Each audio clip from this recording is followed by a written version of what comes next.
Magandang araw muli, lahat ng mga munting tinig ng ordinaryong Filipino saan mang sulok ng mundo. Maraming salamat sa inyong suporta sa ating munting tinig channel. So wala nang paligoy-ligoy pa. Kung bago kayo dito sa ating channel, huwag naman sana ninyong kalimutan mag-like, mag-share, at saka mag-subscribe para mas dumami pa po tayo dito sa ating channel at mag-usap-usap tayo na magkaroon tayo ng kalinawan at mapalinawan natin ang utak ng mga kapatid natin, ng mga kapwa natin Pilipino na mga nasilaw, okay, sa paniniwala na maayos ang mga Duterte mamuno sa ating bansa. Bahala na kung ano man ang mga mangyayari, pero dapat hindi tayo matakot sa paglantad ng katotohanan patungkol po sa kung gaano kademonyo at paano tayo nalinlang ng former president na walang iba kundi si Rodrigo Roa Duterte na nakakulong na ngayon sa The Hague, na kung saan kinakaharap niya ang kaso na crime against humanity sapagkat ang daming napatay sa kanyang war on drugs na hindi naman pala para linisin ang Pilipinas kundi para proteksyonan di umano itong mga drug lord na kung saan ay nakakabit sa kanya. Marami pong mga na-expose si Senator Trillanes na kung mahina lang ang pangunawa mo ay hindi mo papaniwalaan. Pero dahil si Trillanes ay nagsasalita hindi lamang sa para bumula o kung magchismis, dahil lahat ng kanya mga sinasabi ay mayroon po, again, uulitin ko, may mga dokumento.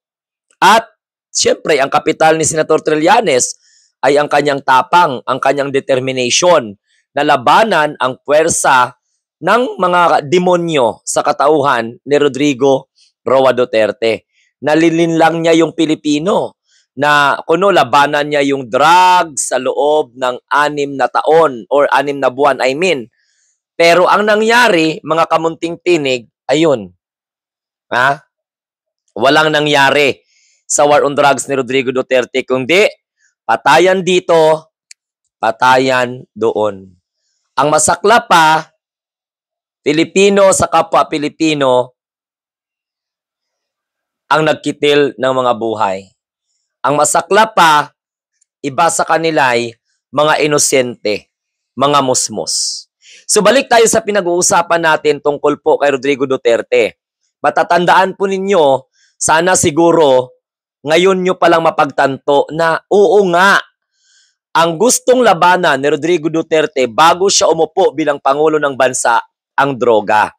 Pero bakit nag-hire siya ng isang economic advisor na sa katauhan ni Michael Yang na isang Chinese national na may kinalaman ang kanyang mga negosyo sa droga, na kung saan ay protektor ng mga drug businesses. Ayon po yan sa investigation ng ating mga congressman. At syempre, ayon din po yan sa statement ni Senator Trillanes na nagpapasok pala itong mga ganitong tao na ito ng mga epektos o mga kemikal sa paggawa ng shabu.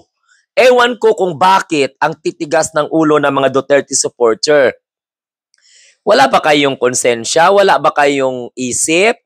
Hindi nyo na ba alam kung ano yung tama at mali? Dahil nasilaw kayo sa pagmamahal ninyo sa inyong tatay? Ang tanong ko dito, ang mga anak ni Rodrigo Roa Duterte, wala bang alam?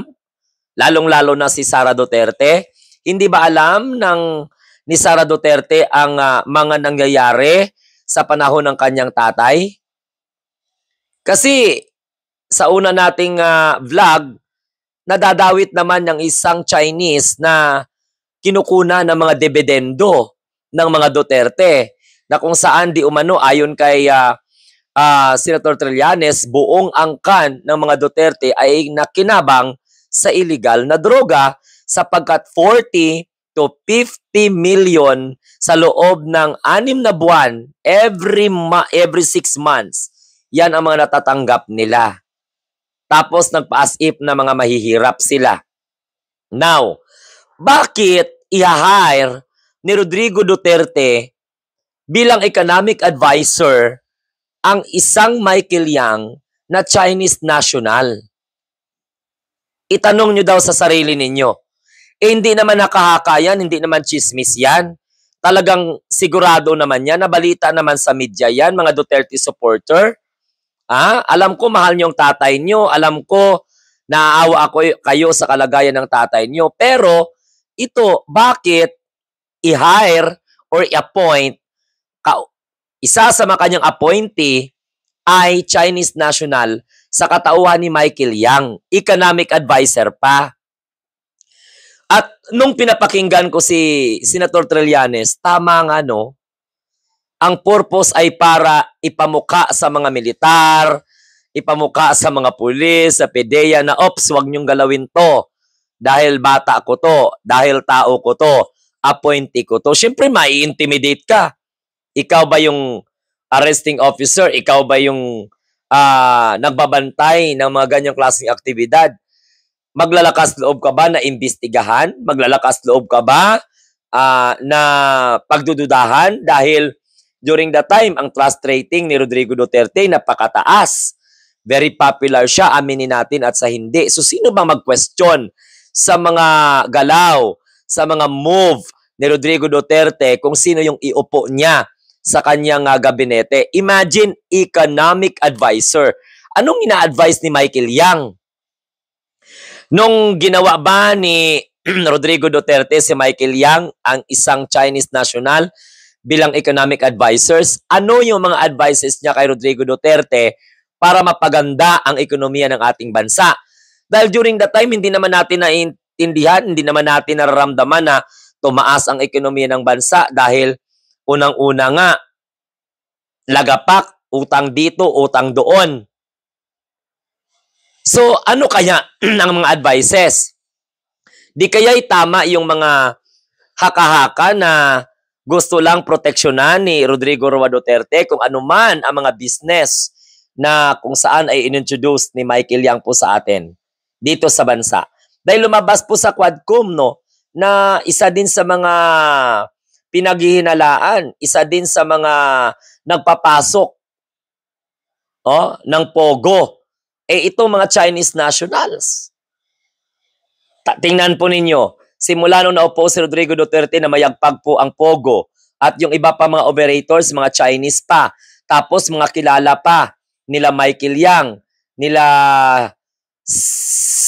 sino ba yun? Yung nagabigay ng dividendo sa kay Rodrigo Duterte at sa pamilya niya. Di ba mga kamunting tinig? Ano kaya? Siyempre, economic advisor si Michael Yang, may pinapapasok na mga negosyo. Kasi imagine, dumami ng dumami ang mga Pogo Hub. Sa panahon ngayon ni PBBM, naku, nagkaroon ng investigation ang Quadcom. Nagkaroon po ng recommendation. Ayon, na ipasara lahat ng Pogo operation. Kaya nga nagkukumahog yung iba. Yung iba na Pogo operator, naku, mayroon pang mga koneksyon sa mga espiya ng China dito sa ating bansa. Pugad pa ng trafficking. Pero sabi ni Harry Roque, nalalink din sa Pogo, presidential advisor ni Rodrigo Roa Duterte, nagbibigay po ng pera o resources ang Pogo sa gobyernong Duterte during that time. At mayroon pa mga balita na itong mga Pogo operators na to, nagbibigay ng pera sa gobyerno at yun ang ginagamit para sa kanilang reward system. At yang mga bagay na yan, lumabas po sa investigation yan. Ang tanong ko lang, ano ang pumasok sa utak ni Rodrigo Roa Duterte na mag-hire ka ng economic advisor na isang Chinese nationals at nalilink pa sa illegal na operation? Pero ang mga Duterte supporter, wala talagang kadala-dala. Makipagpatayan pa talaga sila. Bastusin ka pa ng mga DDS. Basta galaitin mo si Digong. Nabulagan sila so kung ano man ang ginagawa ni Rodrigo Duterte dahil nadala sa tapang, nadala sa sindak, nadala sa pamura-mura, nadala sa pasigaw-sigaw, sa papapahiya, sa panggigipit ng mga kalaban. Kaya mali yung sinabi ni Sara at saka ni Amy na ginigipit ngayon kung hindi alyansa? 'Di ba? Ang talagang nanggipit ng mga ayaw sa kanila ay ang Duterte administration dahil sandamakmak po kaya na mga mga ayaw nila na ipinasara nila, mga kritiko nila na pinapatahimik nila sa pamamagitan ng pagbawi ng prangkisa, no? Ganun at hindi pagbigay ng prangkisa. Mga kamunting tinig, hindi na po natin kailangan pang isa-isahin. Ngayon magtanong na kayo, simple na lang. Ano ang purpose ni Rodrigo Duterte mag-hire siya or mag-appoint siya ng isang economic advisor na Chinese nationals? Ano ang say ni Rodrigo Duterte sa mga nadiskubre na mga illegal operation ni Michael Yang? At saka yung iba pa mga Chinese nationals na napapakinabangan ni Rodrigo Duterte nang siya po ay namumuno. Sigurado ba tayo na si Michael Yang ay kilala lang ni Rodrigo Duterte panahon na siya ay naging Pangulo? How about yung panahon na hindi siya naging Pangulo, na lumalagi siya sa Davao, na kung saan ay ang daming mga Chinese nationals ang mga nabigyan ng mga peke na mga birth certificate. Ngayon lang po nadidiscover po natin yan dahil po sa mga paghahalungkat sa pamagitan ng investigation. Another one, may mga Chinese nationals na sangkot sa illegal na droga na mga napapakawalan. At yung iba pa nga, napatay pa nga sa Davao Penal Colony. Mga kamunting tinig, anong kinalaman ng mga big time na na-identify na mga drug lord na malapit kay Rodrigo Duterte? So parang makapagsabi tayo na talagang wala. Kasinungalingan talaga lahat. Kasi una-una, si Michael Yang na pabalita ay isang drug lord, Chinese national, i-appoint mo, pabalik-balik kong sinasabi to para maintindihan ninyo, bilang economic advisor. So since si Michael Yang ang economic advisor, dumami ang pogo. Nakita po ninyo? Na kung saan ay hinahanap ngayon kung nasaan ang pera ng pogo. At wala pa na-identify, kasi alam mo kung bakit, yung mga government officials na sangkot, katulad ni Roque, wala, umalis na po ng bansa. Siya po ay isa sa mga nalilink sa Pogo na sangkot sa sandamakmak na illegal operation. So yan ba, mga Duterte Dehad supporters, hindi nyo po naisip yan? Ni minsan ba, hindi ba sumagi sa kaisipan ninyo, bakit yung Tatay Digong ninyo ay nag-appoint ng isang Chinese national bilang economic advisor. At ang economic advisor na yan, na inappoint ni Rodrigo Duterte, na si Michael Yang, ay na, nauugnay sa mga illegal na mga negosyo, katulad ng droga. Kahit na anong alibay, di pa na-filean nyo ng kaso, ganon, di ba? Paano? May pinapapatay nga si Rodrigo Duterte ayon kay Trillanes. Para lang siguro hindi magsalita. Bakit namin ito ginagawa na pinapaulit-ulit namin sa inyo ito? Baka nga yung mga Chinese nationals na to na mga drug lord, baka nga isa ito sa mga nagbaback up sa Davao Death Squad na kung saan ay talagang inorganisa. Isa sa mga mamatay tao na talagang leader, mga leader ng Davao Death Squad, sila Matobato, alam po nila Las Cañas yan. Lumalabas na talagang inorganisa talaga yung Davao Death Squad sa Davao. Siguro yung Davao Death Squad, baka maling pa natin yan sa Angel of Death ng Kingdom ni Kibuloy. Ang dami po na pag nilay-nilayan ninyo, mga Duterte diehard supporters, kasi kami, alam na namin, naintindihan na namin, nauunawaan na namin. Isa din ako sa bumoto kay Rodrigo Duterte, pero during that time, malinaw pa naman sa kaisipan namin na akala namin matino. Yun pala'y hindi. So ito ang mga dapat na wag nating kalimutan. Kaya po si Rodrigo Duterte ngayon ay nandyan sa Dahey sapagkat covered po yung issue ng Davao Death Squad na mga kapulisan pa ang mga namumuno. Ang mga leader ay mga pulis. Davao Death Squad. And then, di kalaunan sangkot sa mga illegal na mga operation. Pero pinaglalabanan nila kuno ang war on drugs. Gusto nilang labanan ng war on drugs, tapusin ang war on drug sa loob ng 6 na buwan. Pero gusto mong tapusin.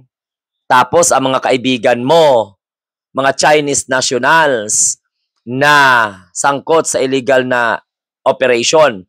Ang tanong, hindi ba ito alam nila Baste? Hindi ba ito alam nila nila Pulong? Wala bang kaalam-alam nito si Inday Sara Duterte? Wala ba itong kaalam-alam? Imposible na walang alam ang mga anak sa mga operasyon ng tatay nila. Ano yan sila? Mga bingi? Mga bulag? Ha? So yan, gusto lang namin ipabot sa inyo, mga Duterte Dayhard supporters, na panahon na para ma-enlighten kayo. Panahon na para magkaisa tayo sa gobyerno at suportahan natin kung anuman ang hakbang ng mga biktima ng war on drugs ni Rodrigo Roa Duterte.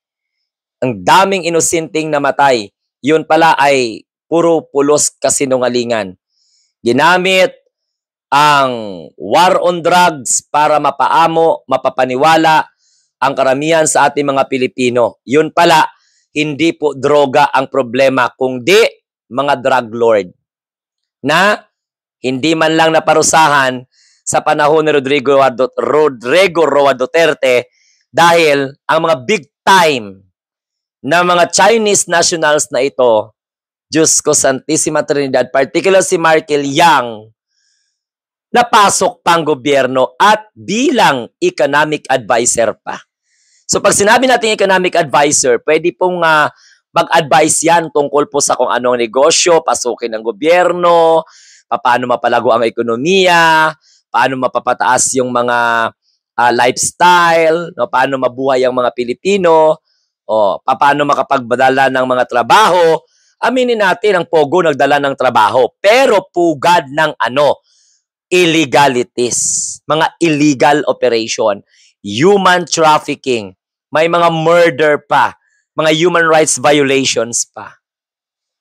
Basta ito lang ang isa sa mga sinasabi ko na noong 2016, noong naging Pangulo si Rodrigo Duterte, ayon po kay Senator Trillanes, na hinakalimutan po ng iba pag nilay-nilayan, nag-appoint o nagtalaga si Rodrigo Roa Duterte ng isang Chinese national sa isa sa pinakamahalagang posisyon sa gobyerno, ang economic advisor.